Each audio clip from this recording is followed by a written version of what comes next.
Yes, a clogged air filter can cause issues with the fuel trims on a vehicle and cause codes. But there's something you may not be thinking about. It's actually the secondary air injection when you're replacing one of these filters. First of all, inspect the housing for the filter. Make sure there's no cracks or any areas where unfiltered air can make its way into the engine and possibly contaminate the hot film sensor for the mass airflow sensor, and then also the oxygen sensor itself. But there is another emission system that uses that housing, the secondary air injection system. With these, they're actually using the mass airflow sensor when the pump is turned on for the secondary air injection to make sure it is flowing so it can hopefully complete the monitor on the vehicle.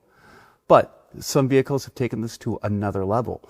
BMW, Audi, and other manufacturers are actually using a tiny mass airflow sensor for the secondary air injection system. You may first notice this when you see a grams per second on your scan tool when you're trying to diagnose one of these codes.